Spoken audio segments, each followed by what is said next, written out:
Ah, vous êtes là? Bienvenue dans mon nouveau setup. Aujourd'hui, nous allons parler d'un genre de musique qui a été très populaire sur SoundCloud à la fin des années 2010 et qui est un genre de musique qui personnellement me passionne. Ça a été pour moi un moyen de découvrir le city pop. Il s'agit de la future funk.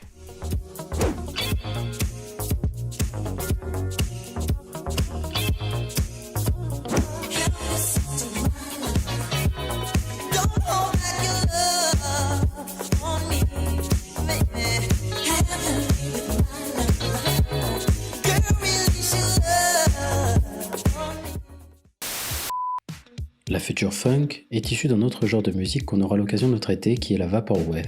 La vaporwave est née sur internet au début des années 2010. C'est un mouvement musical et esthétique qui s'inspire de l'imagerie des années 80-90 pour susciter la nostalgie de l'auditeur. Dans les faits, pour créer de la vaporwave, on prend un sample qu'on ralentit au maximum pour créer une ambiance chill. Il y a aussi tout un univers visuel autour de la future funk, avec l'utilisation de gifs d'animés des années 80-90. La référence dans cet art du gifing est sans nul doute Artsy, dont la chaîne est remplie de titres de future funk accompagnés de gifs endiablés. La future funk, tout comme le lo-fi, est basée sur l'art du sampling, c'est-à-dire que la qualité de votre track va beaucoup dépendre de la qualité du sample que vous avez choisi. Et dans la future funk, la plupart des samples sont issus en fait de la city pop. Et c'est comme ça que j'ai pu découvrir la city pop. De manière plus générale, les samples viennent du jazz, du funk et de la soul. De la funk. On ne garde que les bons morceaux pour avoir un produit très pur. Alors les amis, la question qui se pose c'est comment faire de la future funk. Pour cela, nous allons prendre 3 tracks. En les analysant, on va essayer de faire notre propre track de future funk. Alors, voyons voir comment faire. Section sample. Comme mentionné précédemment, la future funk est basée sur l'art du sampling. C'est pourquoi il vous faut prendre beaucoup de temps pour chercher le bon sample, car ce sample, ça va être l'âme de votre track. La majorité des titres de future funk sont basés sur des samples issus de la J-pop ou de la city pop. Mais on peut retrouver des titres de future assez connus, basés sur des samples de jazz fusion japonais, de funk, de soul, etc. Le titre Mint de Night Tempo est basé sur Breaking My Heart de Pretty Brown Eyes. C'est un titre avec une vibe plutôt R&B.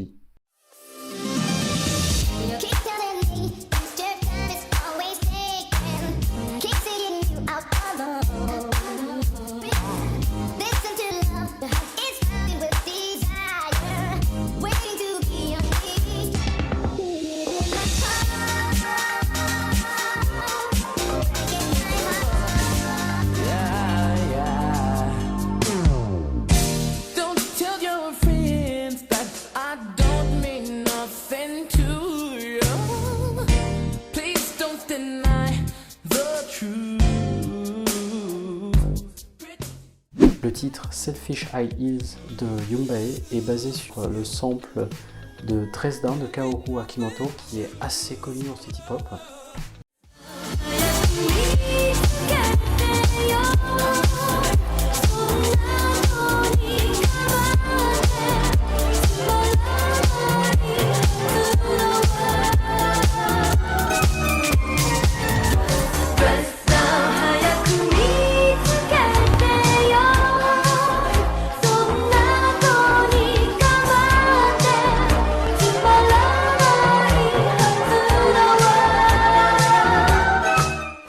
Quant à Orsay par Macross 8299, il s'agit d'une reprise d'un titre de jazz fusion japonais, Circuit Wanderer par T-Square.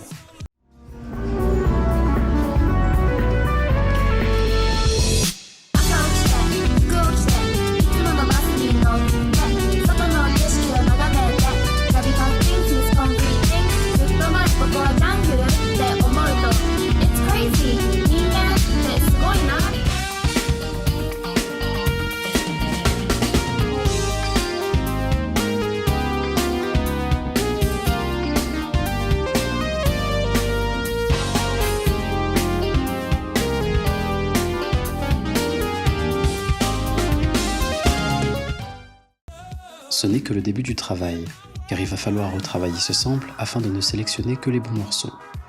Il vous faudra avoir la tonalité du morceau qu'on peut trouver en ligne sur tunebad.com ainsi que son BPM. Généralement, on ajuste le BPM à 128 et on augmente le pitch de 12 cents. Cela dit, on peut aussi s'en foutre. Le plus important, c'est que ça vous plaise et surtout que ça groove. Après avoir adapté le BPM du titre à celui de votre projet, vous pouvez utiliser Edison pour le couper. Il n'y a pas de règle. Il faut essayer jusqu'à ce que ça vous plaise. Mais ça reste la partie qui vous prendra le plus de temps. Pour ma part, j'ai repris le titre Can't Just Stay Away par Don Blackman et The Family Tradition qui décape. Vous allez voir.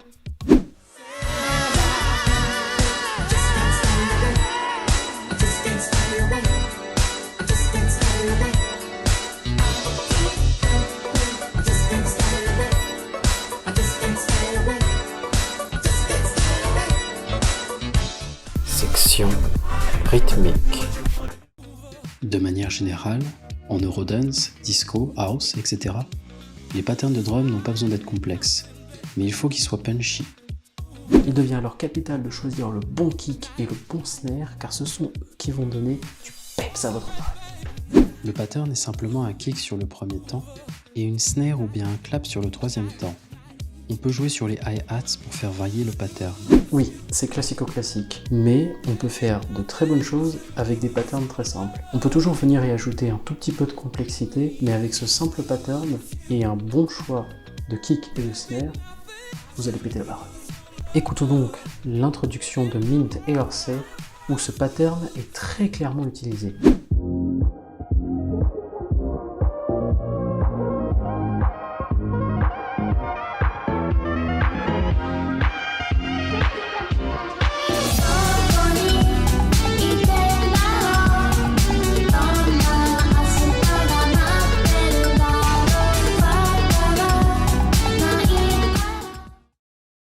Section effets. Le choix des effets est super important en Future Funk, car c'est eux qui viennent donner du relief à votre track. Le premier effet est l'utilisation d'un filtre passe-bas dont on augmentera la fréquence de coupure. C'est super important pour créer de la tension juste avant le drop. L'introduction de Mint par Night Tempo en est vraiment un très bon exemple.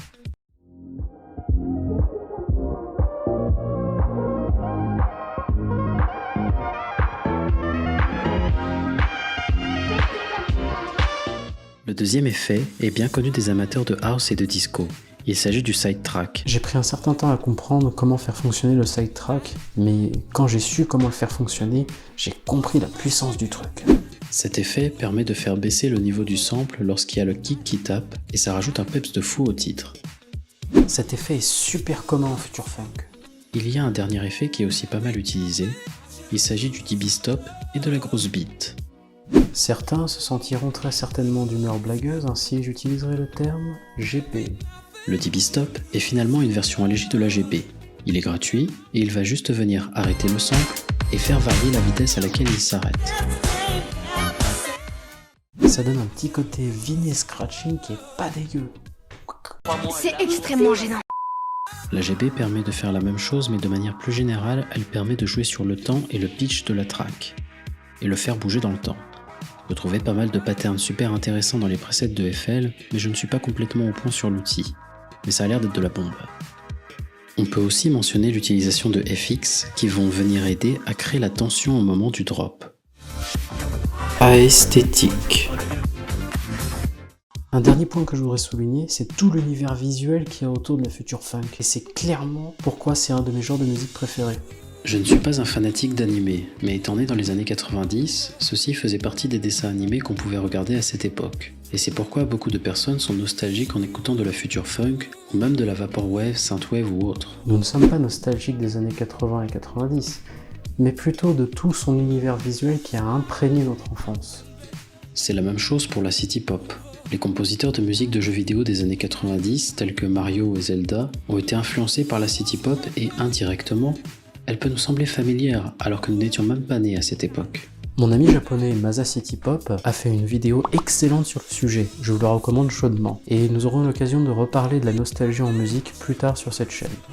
La esthétique de la Future Funk est très liée aux cartoons japonais des années 90, tels que Sailor Moon, la sulfureuse Loom du manga Urusei Yatsura, Ricky Larson et bien d'autres encore.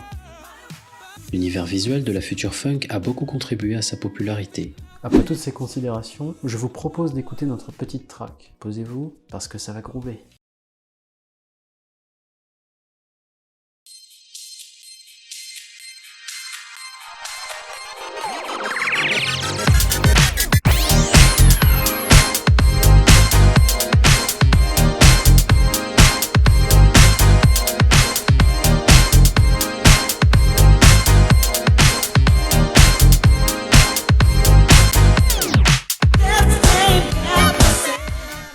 Et voilà, c'est la fin de la vidéo.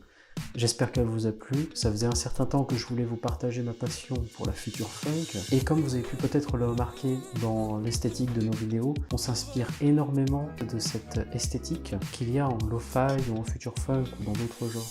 Certains disent que la future funk est morte, mais moi je pense qu'elle continuera toujours à vivre.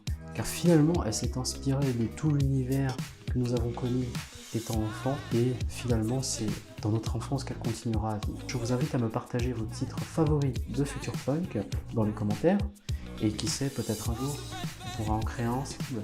Merci pour le visionnage de cette vidéo. Si vous avez aimé le contenu, n'hésitez pas à liker et à vous abonner pour ne rien manquer, car c'est que le début. En attendant la prochaine, salut les diggers! 外の景色を眺めて